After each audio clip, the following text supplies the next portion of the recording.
Bienvenue dans Les Résilients, le podcast des super-héros du numérique. Un podcast produit par NetMedia en partenariat avec Splunk.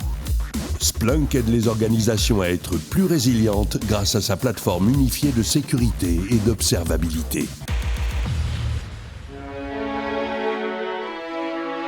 Dans cet épisode, nous allons beaucoup parler d'IA, mais aussi d'hypervision au-dessus de la supervision, de continuité de service, de productivité, d'acculturation, d'innovation, de leçons tirées des crises et bien sûr, tout au long, en filigrane, de résilience.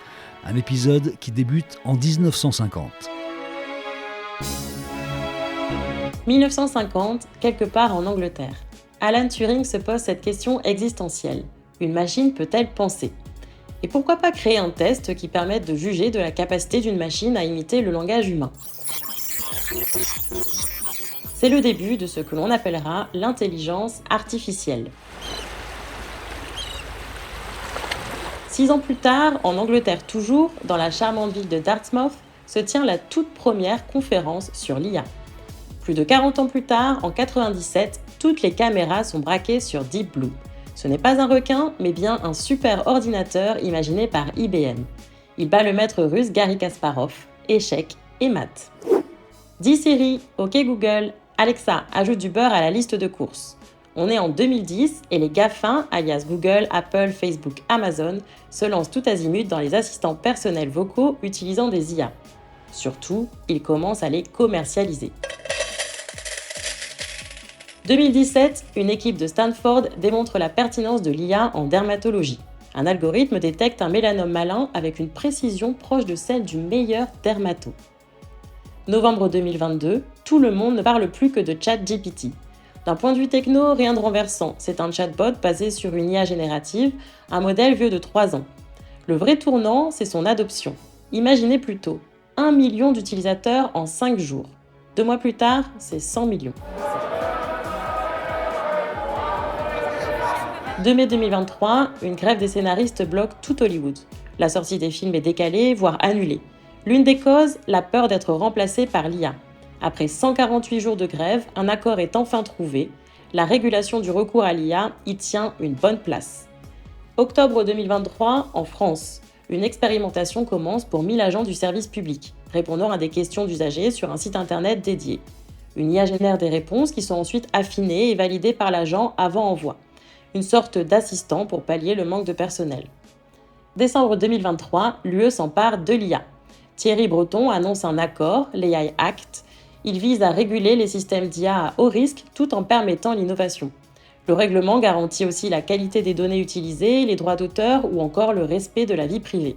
Une première mondiale. Bravo. 2050, il y aurait 50% de chances pour que l'IA dépasse l'intelligence humaine dans toutes les tâches professionnelles et personnelles. Alors, l'IA va-t-elle nous supplanter ou nous décupler ?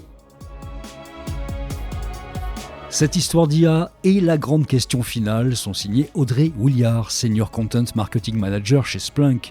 Audrey qui reste à mes côtés pour interroger notre invité, Youssef Kilani, directeur de l'architecture et de la production du GIP NDS, c'est-à-dire Net Entreprise. Bonjour Youssef Kilani. Bonjour. Merci d'avoir accepté notre invitation dans Les Résilients. Nous allons donc ensemble parler d'intelligence artificielle, entre autres. Mais d'abord, pouvez-vous nous dire ce que recoupe votre fonction de directeur de l'architecture et de la production de Net Entreprise ? Déjà pour commencer, Net Entreprise, c'est le portail unique et officiel pour toutes les déclarations sociales des entreprises. Les entreprises de France doivent passer par Net Entreprise pour effectuer leurs déclarations sociales. Donc ça passe par notre système DSN. Donc la DSN c'est quoi ? Déclaration sociale nominative.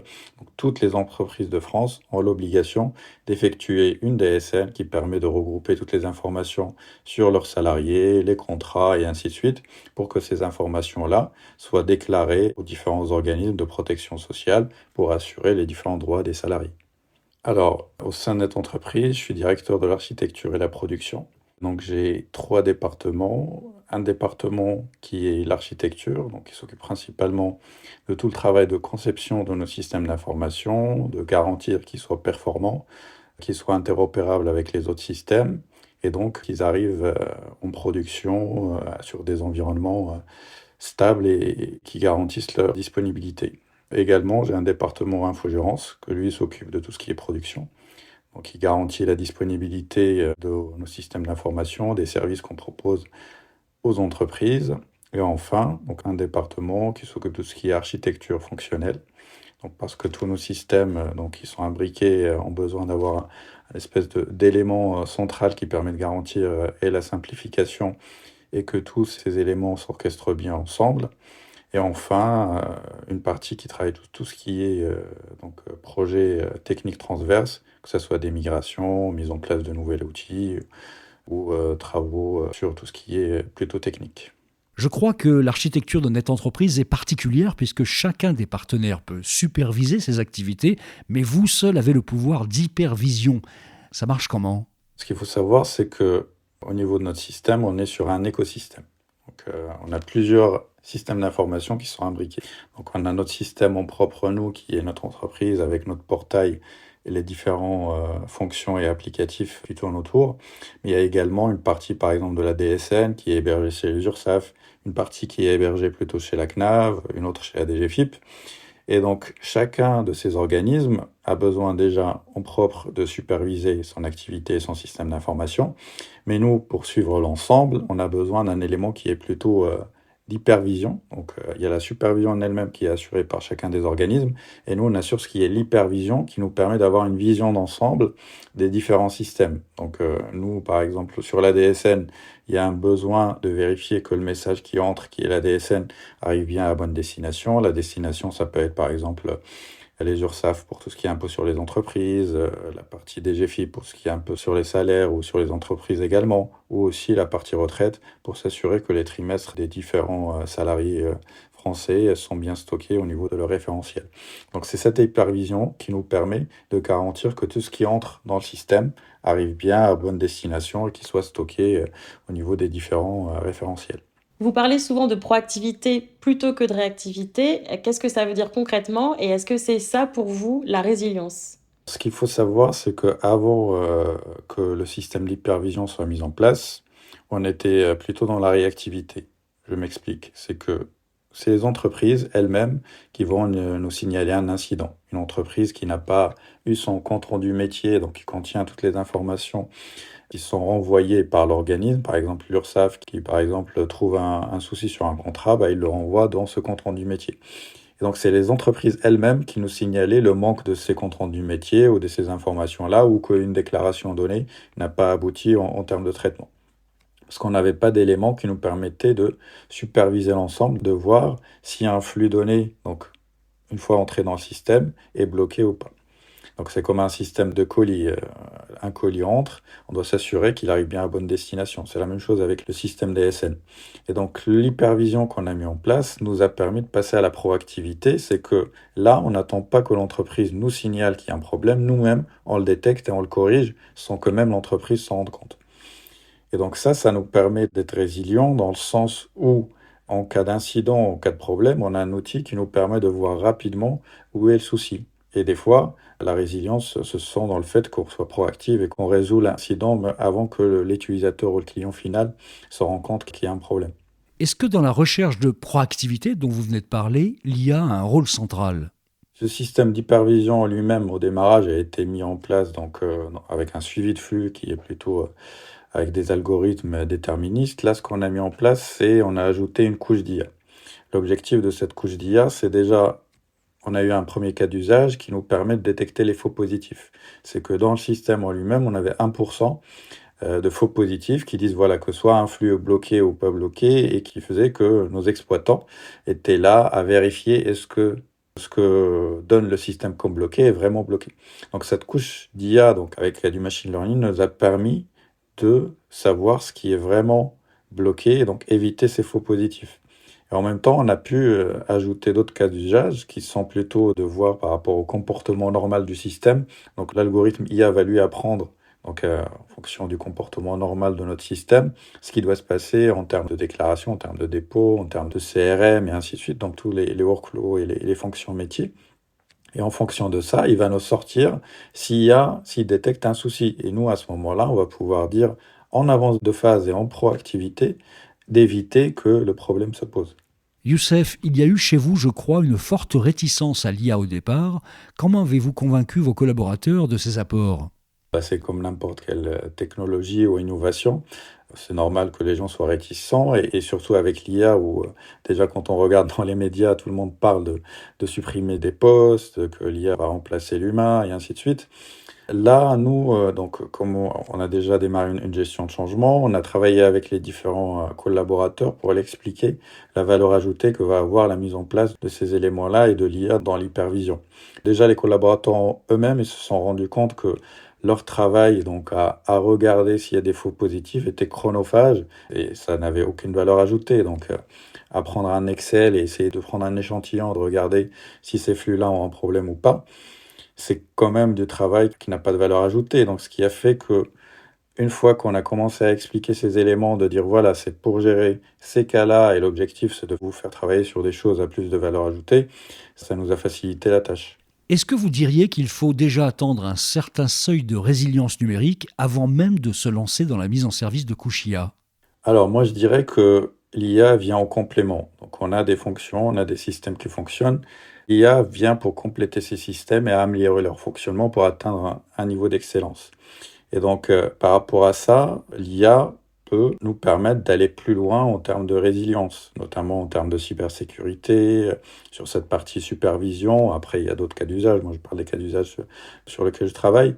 Mais notamment en termes de cybersécurité, le fait d'avoir des couches IA nous permet d'être plus résilients et pouvoir anticiper les différentes crises qu'il peut y avoir par rapport à des attaques de systèmes d'information. Chez Net Entreprise, vous avez un devoir de service permanent. Alors comment vous gérez techniquement et humainement cette charge qui est quand même intense ? Au niveau de notre système, ce qu'il faut savoir, c'est que ce qui est important pour nous, c'est la disponibilité et la performance. Notre système doit être tout le temps disponible et doit être performant pour répondre aux besoins des entreprises. Parce qu'on a des échéances qui sont 5 ou 15 et toutes les entreprises de France doivent pouvoir faire leurs déclarations et ils ne doivent pas dépasser ces délais-là. Donc, on ne peut pas se permettre d'avoir un système qui n'est pas disponible et qui ne permet pas aux différentes entreprises de faire leurs déclarations. Bon, on le fait déjà parce que nos équipes intègrent ces éléments-là, que notre système doit avoir une disponibilité irréprochable et être performant. Donc, on a des équipes qui s'occupent de tout ce qui est performance. Et donc, on fait des campagnes de tests de charge et de métrologie assez fréquents, donc ils sont intégrés dans notre cycle de fabrication, qui nous permet de garantir que nos systèmes soient performants et que le fait d'installer une nouvelle version ou de faire des évolutions ne va pas altérer ni la disponibilité ni la performance de notre système. Et ça passe aussi par des équipes d'exploitation qui sont assez proactifs et réactifs pour nous permettre de gérer quand un incident est là et rétablir le système assez rapidement. Pouvez-vous nous dire quelles leçons vous avez tirées des crises que vous avez rencontrées ? Effectivement, on a eu des crises et que lorsque vous avez une échéance qui s'approche, vous êtes à une journée, à 2 jours de l'échéance et qu'on a un incident grave et donc on est en gestion de crise, déjà le premier réflexe c'est de garder la tête froide et de pouvoir gérer avec les différentes équipes les solutions de contournement qu'on peut avoir pour faire en sorte que le système remonte, qu'on puisse garantir sa disponibilité pour les différentes entreprises. Donc pour moi, il faut surtout pouvoir avoir des processus de gestion de crise qui soient là, qui soient disponibles, que les équipes puissent déjà peut-être des tests ou des espèces de gestion de crise, de formation, pour que eux ils puissent intégrer ces éléments-là et que lorsque la crise soit en place, que tout le monde, qu'on n'est pas là à tâtonner ou à se dire comment il faut faire, mais que chacun sache qu'est-ce qu'il doit faire et donc avancer sur ces éléments-là pour faire en sorte que la crise soit résolue. Donc il faut avoir un processus, il faut que les équipes soient conscientes de ça, et du coup il faut avancer sur ce qui est défini. Youssef, existe-t-il pour vous un lien entre résilience et nécessité d'innover ? L'innovation va nous permettre d'être résilients. Donc le fait d'utiliser tous les outils et toutes les innovations qu'on a nous permettrait d'être mieux et d'être plus résilients par rapport aux différentes crises qu'on peut avoir. Que ce soit en termes de cyber, en termes d'incidents ou de problèmes qu'on peut avoir. Donc pour moi, oui, le fait d'innover va nous permettre d'aller plus loin dans la résilience et d'être encore plus résilient. On est sur un podcast qui met en valeur des super-héros. Alors vous, si vous aviez un super pouvoir, ce serait lequel ? C'est difficile comme question, mais c'est vrai que des fois, dans le cadre de notre travail, on a envie d'avoir des super pouvoirs. Moi, je dirais que si j'avais un super pouvoir, ça serait d'avoir des éléments sur le futur, d'avoir des indications qui me disent, voilà, par rapport à un environnement qui est assez changeant au niveau de ce qui est Haïti, avec les différentes évolutions, les différents changements, les différentes crises qu'il peut y avoir, pour pouvoir anticiper. Parce qu'à chaque fois, on a un peu le couteau sous la gorge, notamment en gérant une production. On doit faire en sorte que ça fonctionne, que ça tourne. Et donc, d'avoir un élan d'avance sur tous ces éléments-là, je pense que ça serait intéressant. Et puis, pour un prochain épisode, est-ce que vous avez dans votre entourage, vous connaissez une super-héroïne ou un super-héros qui serait intéressant d'aller interviewer et d'en savoir plus sur sa vision de la résilience? Je pense que dans la sphère sociale, c'est Jean-Baptiste Courouble, le DSI de l'URSSAF, qui fait un travail formidable, notamment sur la partie DSI de l'URSSAF, avec qui on collabore assez souvent. Voilà. Merci beaucoup, Youssef Kilani. Merci à vous. Vous étiez l'invité des Résilients, le podcast des super-héros du numérique, un podcast produit par Splunk, la plateforme qui renforce la résilience de votre organisation. L'histoire de l'IA en introduction ainsi que l'écriture et l'accompagnement éditorial de ce podcast sont à mettre au crédit d'Audrey Williard. Vous pouvez retrouver les épisodes précédents des Résilients sur les principales plateformes de podcast. Profitez-en pour vous abonner et nous donner quelques étoiles. On se retrouve vite pour un nouveau numéro. Retrouvez l'ensemble des épisodes de Les Résilients sur toutes vos plateformes de podcast préférées. Et pour plus d'histoires d'organisations résilientes, rendez-vous sur le site de Splunk, SPLUNK. À bientôt.